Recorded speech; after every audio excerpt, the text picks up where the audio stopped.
Have you ever been judged solely by what you're wearing? Imagine sitting in first class, minding your own business, only to be humiliated, screamed at, and accused of theft by a flight attendant who thinks you don't belong. That's exactly what happened to a woman named Vivienne on Flight 404 to London. The flight attendant, a woman named Tiffany, thought she was kicking off a trashy passenger. She didn't realize she was actually assaulting the new owner of the airline. Stick around to see the moment the mid-air announcement changed everything, and the brutal karma that waited for Tiffany on the tarmac. You do not want to miss this. The fluorescent lights of JFK International Airport hummed with a low, headache-inducing buzz that seemed to drill directly into Dr. Vivienne Dubois' temples. She was exhausted. Not just tired bone-deep, soul-weary, exhausted. She had spent the last 3 weeks in a remote village outside of Nairobi, overseeing the installation of a clean water filtration system funded by her private equity firm, Dubois and Sterling Holdings. Vivienne was a woman of immense power in the corporate world, a silent titan who moved billions of dollars with a signature. But today, she didn't look like a titan. She looked like a wreck. Her hair, usually coiffed in a sharp, professional bob, was pulled back into a frizzy, messy bun held together by a cheap, elastic tie. She wore an oversized, charcoal gray hoodie she'd bought at a tourist shop 3 years ago, baggy sweatpants that had seen better days, and a pair of worn-out sneakers caked in dry Kenyan red clay. She carried no designer purse, just a battered canvas tote bag and a crumpled boarding pass. She just wanted to go home to London. She just wanted sleep. As she approached Gate 22, for Aerolux Flight 882, she saw the queue for first-class, priority boarding. It was empty, save for a red velvet rope and a podium manned by a flight attendant who looked like she had been carved out of ice and expensive foundation. The name tag pinned to her immaculate navy blue uniform read Tiffany. Her blonde hair was pulled back so tight it looked painful, and her lips were painted a shade of crimson that screamed danger. Tiffany was currently busy typing furiously on her personal iPhone, hidden behind the high counter of the podium. Vivienne dragged her feet toward the red carpet. She knew she looked rough. She didn't care. She had paid $12,000 for seat 1A, and she intended to sleep in it before the plane even taxied. As Vivienne stepped onto the red carpet, Tiffany didn't look up. "Excuse me," Vivienne said, her voice raspy from the dry air. Tiffany held up a manicured finger, not lifting her eyes from her screen. 1 second. Vivienne waited. 10 seconds. 20. 30. The line for economy was starting to build up behind the partitions, and people were staring. "I'd like to board, please," Vivienne said, a little firmer this time. Tiffany finally looked up. Her blue eyes swept over Vivienne from the messy bun, down the oversized hoodie, to the clay-stained sneakers, and then snapped back up to Vivienne's face with a look of unmasked disgust. It was a look Vivienne had seen 1,000 times before. It was the look that said, "You are in the wrong place." "Ma'am," Tiffany said, her voice dripping with a sickly sweet condescension, like syrup over razor blades. "The boarding for Zone 4 and 5 hasn't started yet. You need to wait over there with the general group." She pointed a long, red fingernail toward the crowded seating area where restless passengers were fighting for outlet space. "I'm not in Zone 4, Vivienne said calmly. She placed her boarding pass on the counter. "I'm in Zone 1. Tiffany didn't even touch the pass. She actually laughed a short, sharp scoff. "Honey, please don't try this. I've had a long day. Zone 1 is for first class and Diamond Medallion members only. It's for people who pay a premium for priority." "I am aware of how airports work," Vivienne replied, her patience fraying.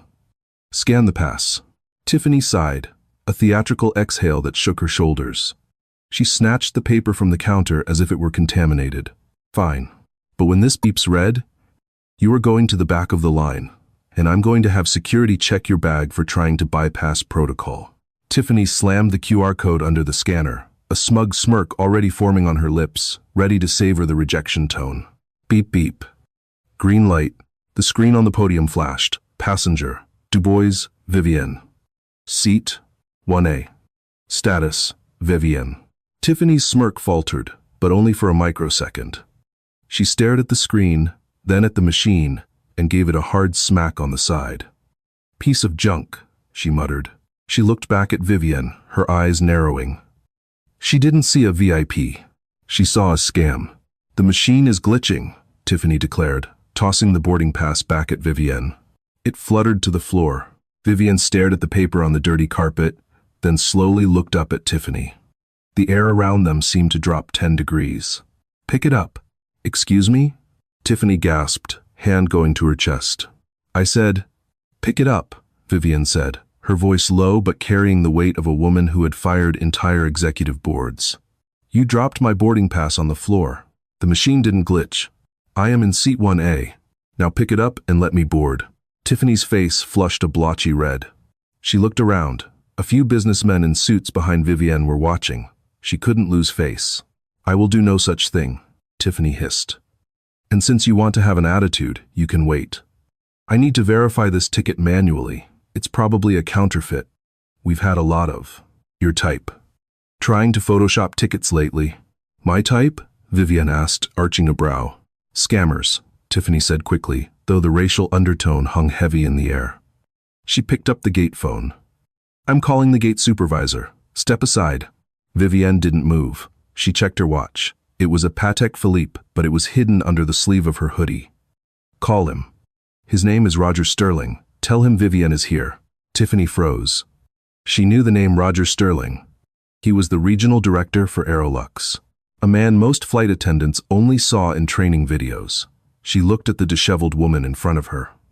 There was no way this woman knew Roger Sterling. She was bluffing. "Step aside," Tiffany commanded. Before Vivienne could respond, a man in a bespoke Italian suit stepped up behind her. "Is there a problem here?" Tiffany's entire demeanor shifted instantly. She beamed, her smile bright and fake. "Oh, Mr. Kensington, so sorry for the delay. This passenger is just confused about her seating assignment and refuses to move. I was just about to call security." Mr. Kensington, a tall man with silver hair, looked at Vivienne. He didn't look at her clothes, he looked at her posture. He recognized the stance of someone who wasn't afraid. "She's holding a first-class boarding pass," Kensington observed, glancing at the paper on the floor. He bent down, picked it up, and handed it to Vivienne. "Here you go, miss." "Thank you," Vivienne said softly. "She probably found it in the trash," Tiffany muttered, loud enough for both to hear. "That's enough," Vivienne said. She grabbed her pass. "I am boarding. If you want to stop me, you can have the police drag me off the plane. But I suggest you check that manifest again, Tiffany." Vivienne walked past the podium. Tiffany reached out as if to grab her arm, but withdrew at the last second, seething. As Vivienne walked down the jet bridge, she heard Tiffany's voice echoing behind her, loud and shrill. "I'm watching you. One wrong move and you're off this flight." Vivienne shook her head. She took out her phone and sent a single text message to a private number. Subject: Flight 882. Personnel issue. Assessment begins now. The cabin of the Aerolux Boeing 777 was a sanctuary of cream, leather, and soft ambient lighting. First class was configured in individual suites, each with a sliding door for privacy. Vivienne found seat 1A, tossed her canvas tote into the overhead bin, and collapsed into the plush seat. She closed her eyes, letting out a long sigh. She didn't want a confrontation. She didn't want to ruin anyone's career. She had just acquired a 51% controlling stake in Aerolux International 3 days ago. The deal was secret. The press release wasn't scheduled until Monday morning. Technically, she owned this plane. She owned the seat she was sitting in. She owned the uniform Tiffany was wearing. She had planned to just sleep. But Tiffany had made it personal. "Ticket?" a sharp voice barked. Vivienne opened her eyes. Tiffany was standing over her pod, hands on her hips. The rest of the first-class passengers were boarding now, wealthy tourists, business executives, a minor celebrity. They were all watching. "I already showed you my ticket," Vivienne said. "That was at the gate. This is the cabin. I need to ensure you aren't poaching a seat," Tiffany said loudly. "We have a full flight today, and I have a paying customer, Mr. Abernathy, who usually sits in this row. I need to make sure you didn't just steal a seat assignment." Vivienne reached into her pocket and produced the crumpled pass again. Tiffany snatched it, squinted at it, and then pulled out a heavy manifest binder. She ran her finger down the list, aggressively tapping the paper. "Dubois, Dubois," Tiffany muttered. She stopped. Her finger hovered over the name. "Dubois, V. 1A VIP. Own." The code OWN was rare. Usually, it meant owner's guest or corporate ownership. Tiffany, however, interpreted it differently in the heat of her bias. She assumed it was a system error or a hacked ticket. "This doesn't look right," Tiffany said. "I'm going to hold on to this boarding pass." She slipped it into her pocket. "No, you give that back," Vivian said, sitting up straighter. "I need to verify it with the captain," Tiffany lied. "In the meantime, don't get comfortable. I have a feeling you'll be moving back to row 45 shortly. And put that bag away." She pointed to Vivian's canvas tote, which was slightly sticking out of the overhead bin. "It looks like a laundry bag. It's ruining the aesthetic of the cabin." "The bin is closed, Tiffany. Leave it alone," Vivian said. "It's Miss Miller to you," Tiffany snapped. At that moment, another flight attendant, a younger brunette with a kind face and a name tag reading Sarah, appeared. She looked nervous. "Tiffany, is everything okay?" Sarah asked softly. "We need to get the pre-departure drinks started." "Not now, Sarah," Tiffany waved her off. "I'm dealing with a squatter." "Actually," Sarah said, glancing at her own digital tablet, "the system shows seat 1A is occupied by a V. Dubois. It's flagged as do not disturb, high priority." Tiffany glared at Sarah. "The system is glitching today, Sarah. Look at her." She gestured wildly at Vivian's hoodie. "Does this look like high priority to you? This looks like a standby passenger who got lucky, or a fraudster.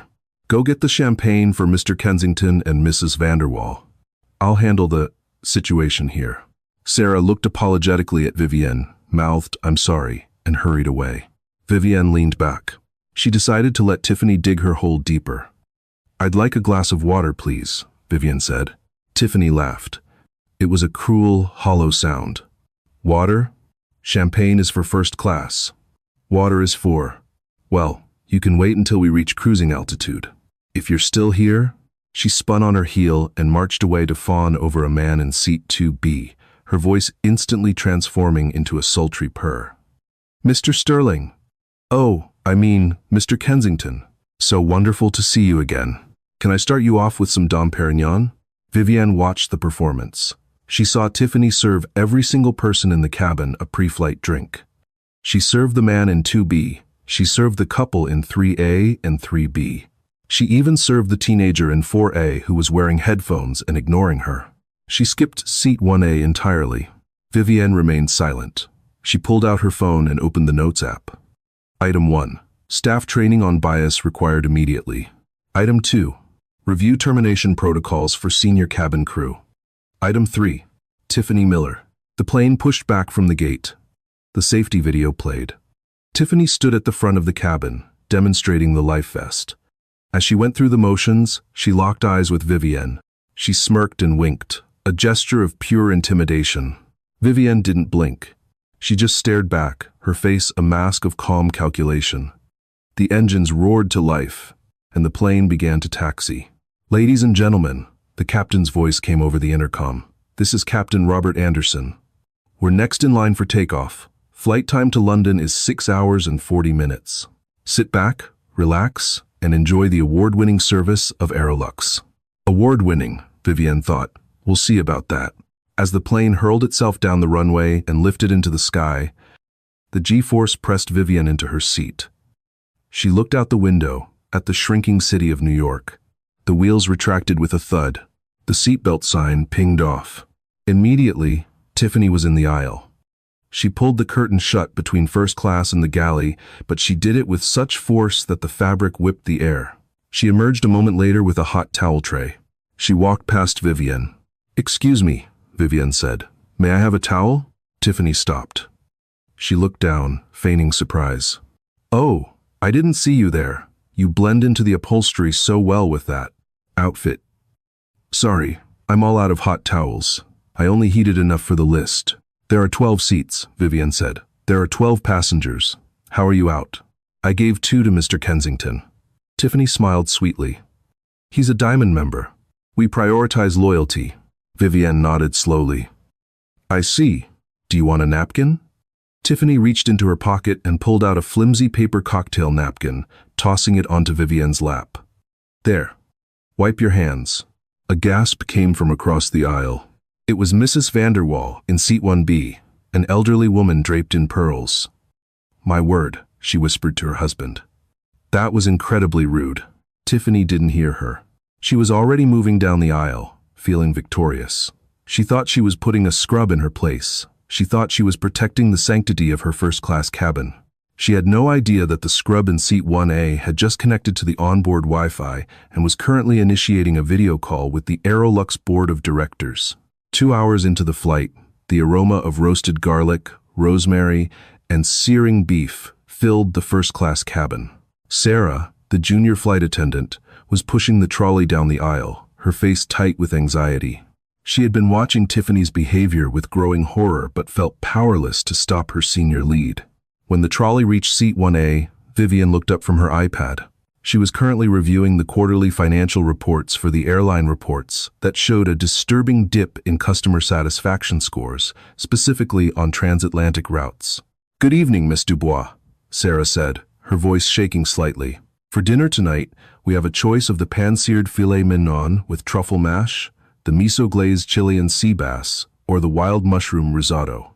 What would you Suddenly, Tiffany appeared from the galley, physically nudging Sarah aside with her hip. "I'll handle this, Sarah. Go check on economy. They're ringing call buttons like it's a disco back there." Sarah hesitated. "But Tiffany, I haven't served." "Go," Tiffany snapped. Sarah lowered her eyes and retreated to the back. Tiffany turned to Vivian, her smile gone. She looked down at the menu Vivian was holding. "Bad news," Tiffany said, not sounding sorry at all. "We're out of options." Vivian looked around. "You haven't served half the cabin yet. How are you out?" "Pre-orders," Tiffany lied smoothly. "All the verified premium passengers pre-ordered their meals online. Since you were a last-minute addition, we didn't cater for you. You know how it is. Supply chain issues." Vivian knew for a fact that first class was catered with 150% redundancy. There were at least 4 extra steaks in the galley. "So, I am to starve?" "No, I'm not a monster," Tiffany scoffed. She reached into the bottom shelf of the trolley and pulled out a foil-wrapped rectangle. It wasn't on a porcelain plate. It was a standard economy aluminum tray. "We have an extra pasta surprise from the main cabin. It's actually quite popular." She dropped the hot aluminum tray onto Vivian's linen tablecloth. Thud. "Enjoy," Tiffany said, turning away. Vivian stared at the foil. She slowly peeled it back.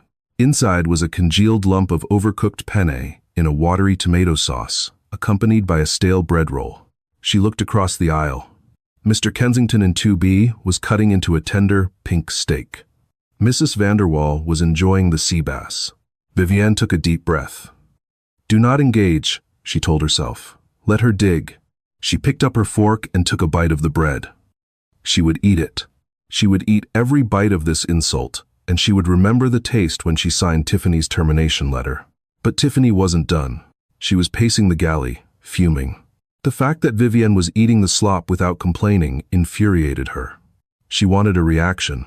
She wanted a reason to use the handcuffs stored in the cockpit.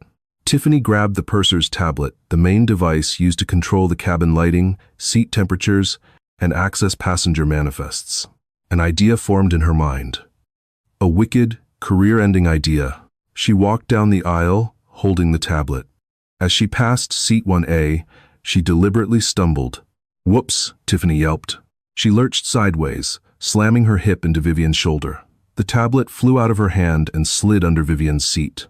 "Ow!" Tiffany cried out, rubbing her hip. "You tripped me." The cabin went silent.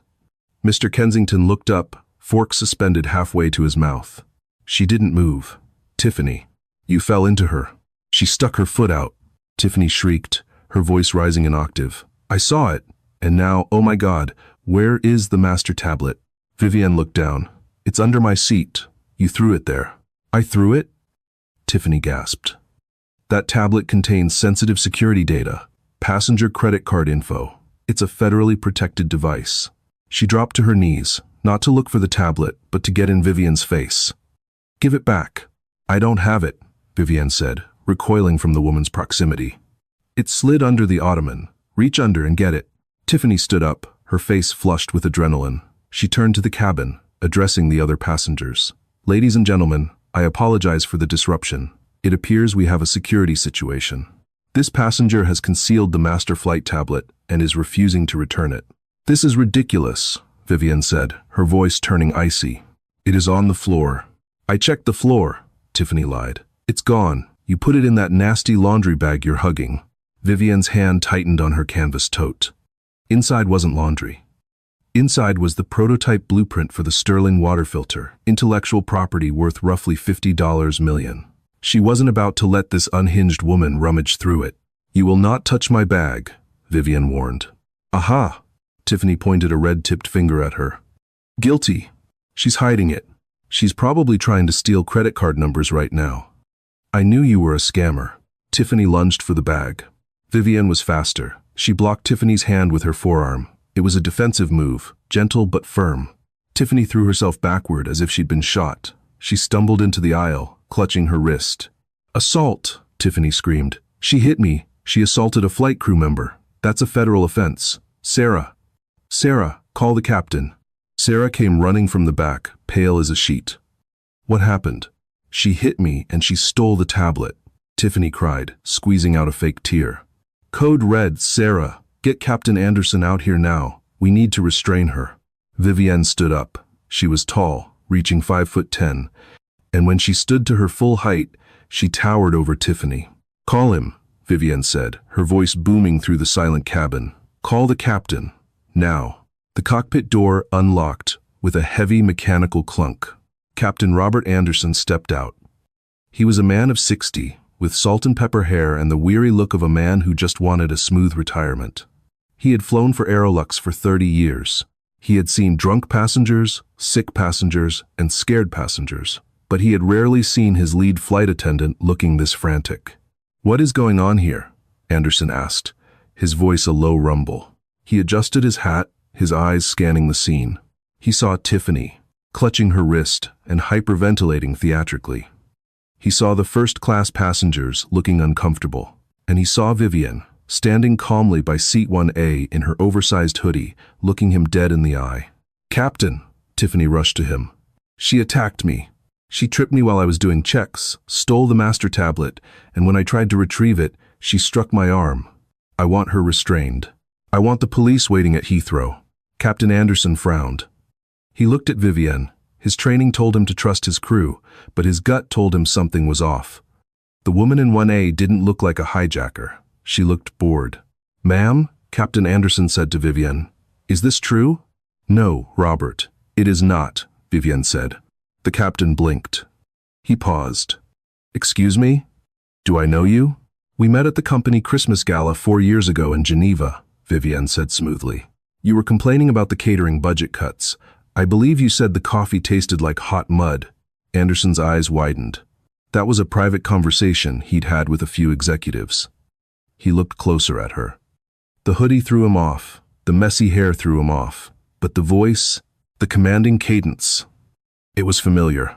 Who are you? He asked, his tone dropping from authoritative to curious. I am a passenger in seat 1A who has been denied food, harassed, and now accused of theft, Vivian said. Your flight attendant threw the tablet under my seat. It is likely wedged between the track and the carpet. Anderson looked at Sarah. Sarah, check the seat. Don't bother, Tiffany interrupted. She put it in her bag. I saw her. We need to search that bag, Captain. It's a safety issue. She could have a weapon in there. Look at how she's dressed. She's obviously not one of us.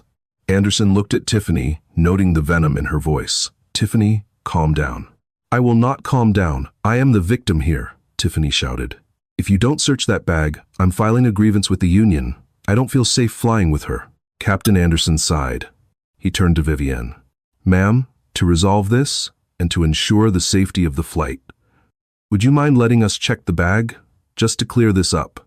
Vivian looked at the captain. Captain, if you open this bag, you are crossing a line you cannot uncross. There is no tablet in here. There are confidential documents belonging to Dubois and Sterling Holdings. Dubois and Sterling? The captain froze. That's the parent company. They just bought us out. Exactly, Vivian said. Tiffany laughed. A harsh, cackling sound. Oh, please, Captain, don't fall for it. She's a crazy person. She probably Googled that name while sitting here. She's a homeless woman who got a lucky ticket. Search the bag. The pressure was mounting. The other passengers were whispering. I have to check, the captain said apologetically. If a crew member alleges theft of a security device, I have to verify. Fine, Vivienne said. She picked up the canvas tote and dumped the contents onto the seat. Clatter. Out fell a makeup bag, a heavily annotated book on hydrological engineering, a pair of reading glasses, and a thick blue folder stamped Top Secret, Merger Acquisition, Aerolux, Dubois. There was no tablet. Sarah, who was on her knees by the seat, suddenly spoke up. Captain? I found it. She reached deep under the metal tracking of the seat, near the wall, and pulled out the iPad. It was wedged in the frame, exactly where she said it was. The cabin went deadly silent. Captain Anderson looked at the tablet in Sarah's hand. He looked at the documents on the seat. He looked at Tiffany, whose face had gone from red to a ghostly shade of pale white. She must have kicked it there, Tiffany stammered. She hit it when I wasn't looking. Tiffany, Captain Anderson barked.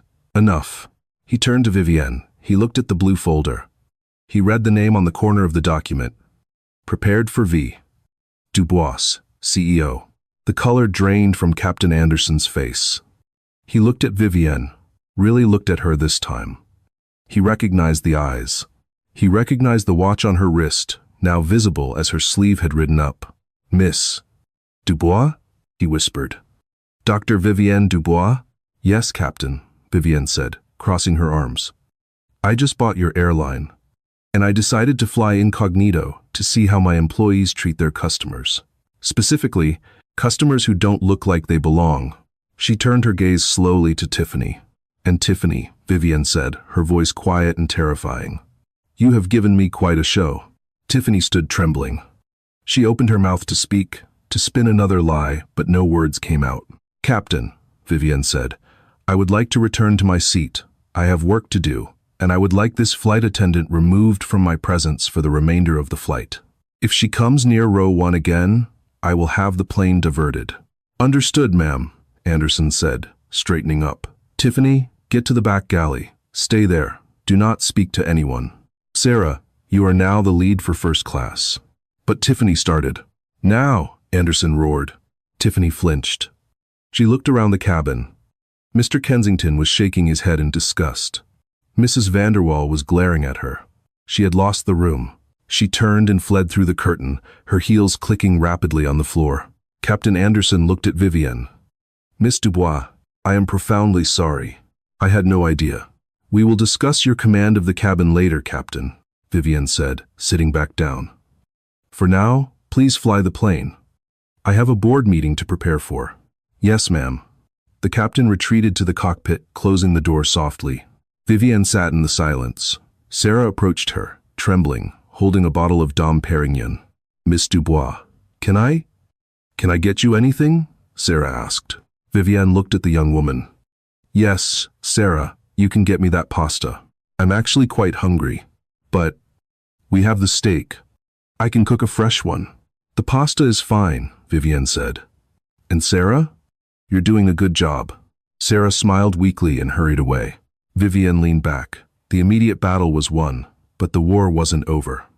Tiffany was in the back, cornered and dangerous.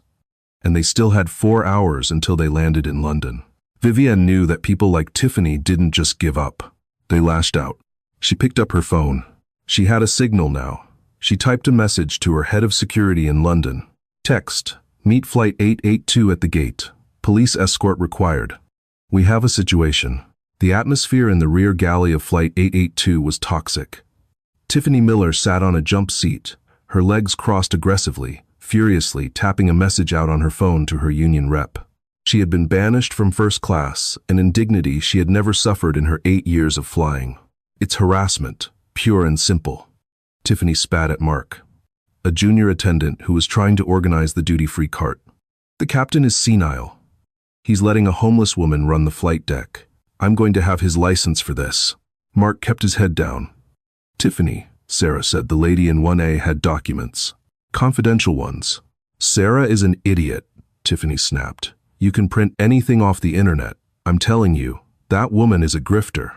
She probably stole that watch she's wearing. And when we land, I'm going to be the one laughing when the Metropolitan Police drag her off. Tiffany stood up and paced the narrow space. She needed a plan. She couldn't just wait for the landing. She needed to control the narrative. If the captain filed a report first, she would be on the defensive. She grabbed the interphone handset to call the cockpit, planning to claim that Vivienne had made a verbal threat against the aircraft.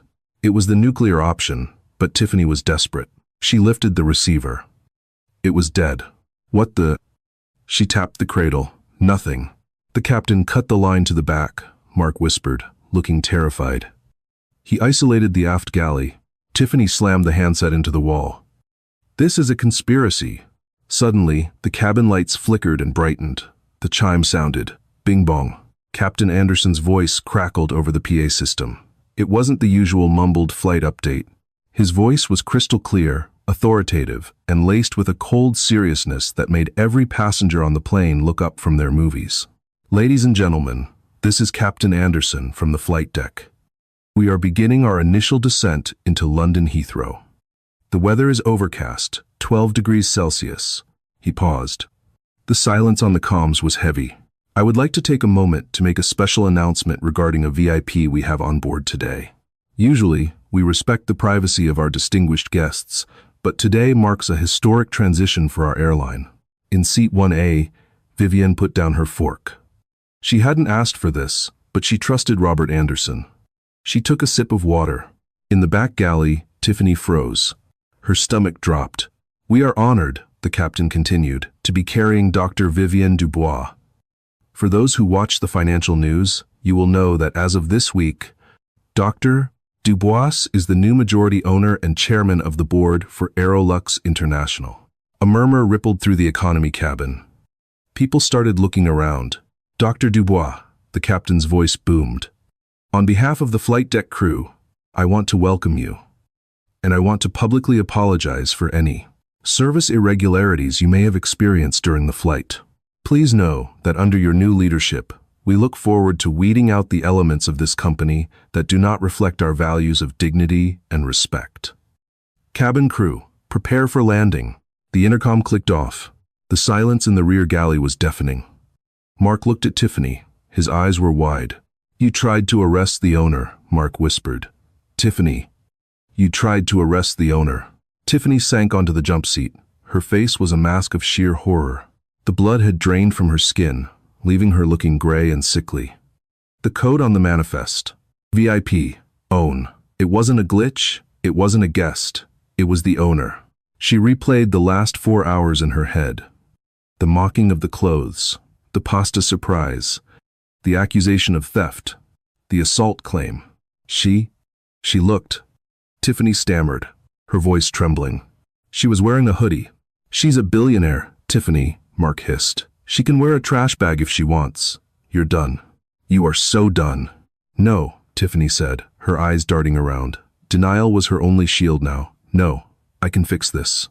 I just need to talk to her. I'll explain. I was just doing my job. I was being vigilant. Owners love vigilance. I was protecting the brand. You called her trash, Mark reminded her. I'll apologize, Tiffany said, standing up as the plane banked left. I'll go up there right now. We're descending. Mark grabbed her arm. Sit down. Do you want to add violating safety protocol to your list? Tiffany sat back down, shaking. She chewed her red fingernail until it bled. She had 40 minutes until wheels down. 40 minutes to come up with the lie of her life. Up in first class, the mood had shifted entirely. Mr. Kensington, in 2B, leaned across the aisle. My apologies, Dr. Dubois, he said, raising his glass. I had no idea. And frankly, the way that stewardess treated you was appalling. I'd be happy to provide a witness statement if you need one. Thank you, Mr. Kensington. Vivienne smiled, her eyes tired but sharp. I believe that won't be necessary. The cameras in the galley caught everything. She tapped her iPad. She had been streaming the security feed from the first-class galley the entire time. She had footage of Tiffany throwing the tablet. She had footage of the fake fall. Vivienne closed the iPad cover. It was time to land. The landing gear deployed with a mechanical groan that sounded like a judgment gavel hitting a desk. The Boeing 777 touched down on the wet tarmac of Heathrow. the reverse thrusters roaring as they slowed the massive beast. Tiffany Miller was hyperventilating in the jump seat. She had fixed her makeup, reapplied her lipstick, and smoothed her hair. She had convinced herself that if she just cried, if she just played the overworked single woman card, Vivienne Dubois would have mercy. Rich people wanted to feel benevolent, right? The plane taxied to the gate. The seatbelt sign pinged off. Usually, Tiffany would rush to the front to say goodbye to the first-class passengers. It was prime time for tips. But today, the captain had ordered her to stay in the back. She disobeyed. As soon as the plane stopped, Tiffany unbuckled and sprinted up the aisle, pushing past passengers who were trying to get their luggage. She needed to get to 1A before the door opened. She burst through the curtain into first class. "Miss Dubois." Tiffany breathless, forcing a tearful, desperate smile. Vivienne was standing, sliding her canvas tote over her shoulder. She didn't look at Tiffany. She looked past her. "Miss Dubois, please," Tiffany pleaded, blocking the aisle. "I am so incredibly sorry. I've been under so much stress lately. My mother is sick, and I didn't recognize you." "If I had known," Vivienne stopped. She looked down at Tiffany with cold, dead eyes. "If you had known I was powerful, you would have treated me with respect?" Vivienne asked softly. "Is that your defense? That you only treat people with dignity if you think they have money?" "No. I treat everyone well. It was just a misunderstanding." "Move," Vivienne said. "Please, I need this job." Tiffany grabbed Vivienne's sleeve. "Do not touch me," Vivienne said. Suddenly, the cabin door opened. But it wasn't the jet bridge operator who stepped in. It was two officers from the London Metropolitan Police, followed by a tall, stern man in a trench coat. The man was Director Claythorne, Aerolux's head of global security. Tiffany let out a sigh of relief. "Oh, thank God, officers." This woman, she pointed at Vivienne, reverting to her old habits in a moment of panic. "She's been threatening me. She claims to be the owner, but she's been aggressive the whole flight." The police officers didn't even look at Tiffany. They stepped past her. Director Claythorne walked straight to Vivienne. He bowed his head slightly. "Dr. Dubois, welcome to London. I trust the flight was illuminating?" "It was very educational, Claythorne," Vivienne said. "We have significant work to do regarding our hiring standards." Tiffany's jaw dropped. You know her?" Director Claythorne turned slowly to face Tiffany. His expression was one of utter contempt. "Miss Tiffany Miller?" Claythorne asked. "Yes?" Tiffany's voice was a squeak. "I am placing you under immediate suspension, pending an investigation into assault, falsifying federal safety reports, and gross misconduct," Claythorne said. He gestured to the officers. "These officers are here to escort you off the premises. We have already taken statements from Captain Anderson and Sarah Jenkins." "Suspended?" Tiffany shrieked. "You can't suspend me. I have tenure. I have a union." "You assaulted a passenger," one of the police officers said, stepping forward. "We have the video footage sent from the air, Miss Miller. You are being detained for questioning regarding the filing of a false police report. You claimed a theft of a master tablet. That is a serious waste of police time." I, Tiffany stammered. She looked at Vivienne. "Miss Dubois, please, tell them." "It was a joke. It was just a joke." Vivienne leaned in close, her voice a whisper that only Tiffany could hear. "The pasta," Vivienne said, "was cold." Vivienne turned and walked off the plane, flanked by Director Claythorne. Tiffany stood frozen as the passengers behind her began to filter out. Mr. Kensington walked past. "Good luck with the job hunt," he muttered. Mrs. Vanderwall walked past. "Dreadful woman." Even the teenager with the headphones stopped. "You're cooked, lady." The police officer took Tiffany's arm. "This way, ma'am. And please, do not cause a scene, or we will add resisting to the charge sheet." Tiffany was led off the plane, not through the VIP jet bridge, but down the side stairs onto the tarmac where a police van was waiting. As she was marched down the metal steps, the rain whipping against her perfect makeup, she looked up at the terminal window. There, in the private Aerolux lounge, looking down at the runway, stood Vivienne Dubois. She was holding a glass of champagne, real champagne this time. She watched Tiffany being loaded into the back of the van. Vivienne didn't smile. She didn't gloat. She simply watched, took a sip, and turned away to address her new board of directors. Karma hadn't just hit, it had landed the plane. 3 days had passed since Flight 882 touched down at Heathrow, but the storm it had created was only just making landfall at the headquarters of Aerolux International. The rain that had battered London for the past 48 hours had finally cleared, replaced by a piercing, unforgiving sunlight that reflected off the glass facade of the Aerolux skyscraper on the banks of the Thames. It was the kind of morning that usually signaled a fresh start, but inside the executive boardroom on the 40th floor, the atmosphere was anything but hopeful. It was suffocating. 12 men and women sat around the massive, polished mahogany table. These were the titans of the airline industry, the existing board of directors. They were people accustomed to $500 lunches, 7-figure bonuses, and the comfortable insulation of corporate power. They were used to being the ones who asked the questions. But today, the air in the room tasted of stale coffee and palpable fear. Rumors had been flying through the company's encrypted chat groups faster than their jets could cross the Atlantic. Everyone had heard about the hoodie incident. Everyone had heard the whispers of a purge. But no one knew exactly what was walking through those double doors at 9 a.m. sharp. Vice Chairman Gerald Henderson wiped a bead of sweat from his upper lip. Despite the climate control being set to a chilly 68 degrees, he checked his watch. 8:59 a.m. Do we know if she's actually furious?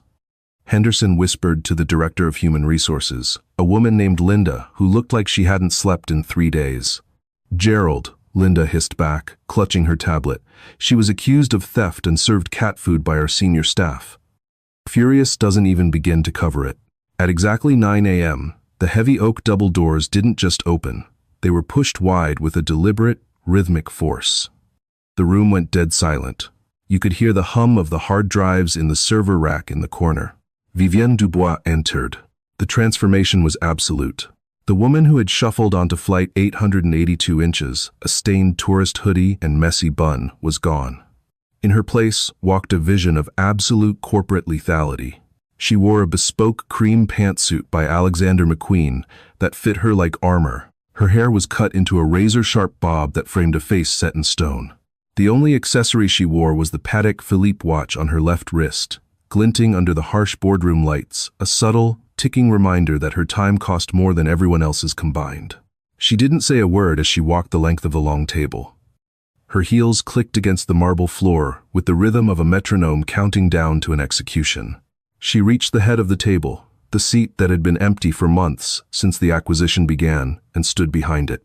She held a thick black file in her hand. She didn't place it gently on the table. She dropped it. Thud. The sound echoed like a gunshot in the silent room. Henderson flinched. "Good morning," Vivienne said. Her voice was calm, low, and terrifyingly polite.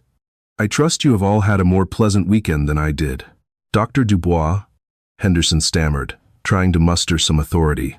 We want to formally apologize for the regrettable events on Flight 882. We've been briefed. It appears to be an unfortunate, isolated incident involving a rogue employee. We are ready to move past it." Vivienne slowly unbuttoned her blazer and sat down. She stared at Henderson until he looked away.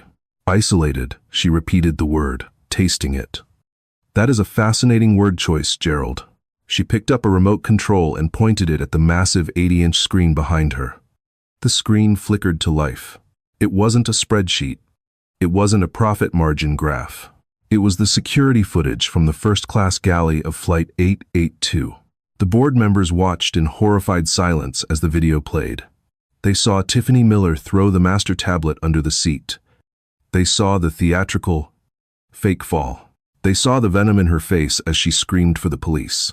It was high-definition humiliation. Vivienne paused the video on a close-up of the pasta surprise. She had been served a congealed, sad lump of aluminum-wrapped disrespect. "I had my personal audit team run a query on our customer service database over the last 48 hours, Vivienne said, her eyes scanning the room. "Do you know what they found? They found that this rogue behavior isn't rogue at all. It is systemic." She opened the black file. "We have over 4,000 unresolved complaints from the last 24 months, specifically regarding the behavior of our premium cabin crews," she read, her voice slicing through the air. "Complaints about racial profiling, complaints about socioeconomic bias, complaints about staff who treat passengers based on their shoes rather than their tickets. Tiffany Miller wasn't an anomaly, ladies and gentlemen. She was a symptom. She was the visible tumor of a cancer that you allowed to rot the heart of this company because the profits were good. The room was so quiet that the sound of rain beginning to tap against the windows again felt loud. So, Vivian continued, here is how the surgery begins. She clicked the remote again. A picture of Sarah Jenkins appeared on the screen. The young flight attendant looked tired but kind in her official ID photo. This is Sarah Jenkins, Vivian announced. While her superior was busy falsifying federal reports and assaulting your CEO, Sarah was doing her job. She treated a woman in a hoodie with the same grace she offered a man in a tuxedo. She was terrified, but she was kind. As of this morning, I have promoted Miss Jenkins to the newly created role of Head of Customer Experience and Culture. A junior attendant? Linda from HR gasped. Dr. Dubois, with all due respect, she has no management experience. She has human experience, Linda, Vivian snapped. Which is more than I can say for the people currently running your training department. Sarah will oversee the retraining of every single crew member in this fleet. Anyone who fails her empathy assessment will be terminated. And, Miss Miller? Henderson asked, his voice barely a whisper. The union is already calling about her status. Vivian's expression hardened. The temperature in the room seemed to drop 10 degrees. Tiffany Miller has been terminated for cause, Vivian stated, her tone final. But we are not stopping there. Aerolux Legal is currently filing charges for the attempted theft of company property, specifically her attempt to confiscate my confidential merger documents under false pretenses. We are also pressing charges for filing a false police report. She leaned forward, her hands clasped on the table. Furthermore, I have spoken with the Civil Aviation Authority.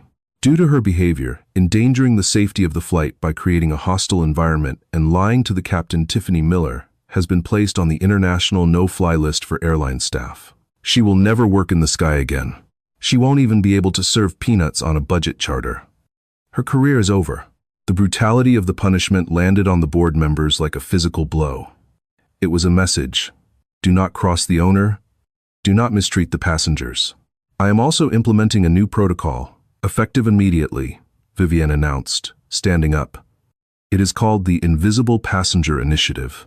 She walked to the window, looking out at the city of London. Every month, I will deploy 20 secret shoppers onto our flights. They will be dressed in sweatpants, they will look tired, they will look poor, and they will be sitting in first class. If any crew member treats them with anything less than the absolute dignity afforded to a head of state, that crew member will be fired.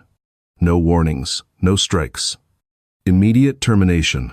She turned back to the table, her silhouette framed by the light. We are in the business of connection, not judgment.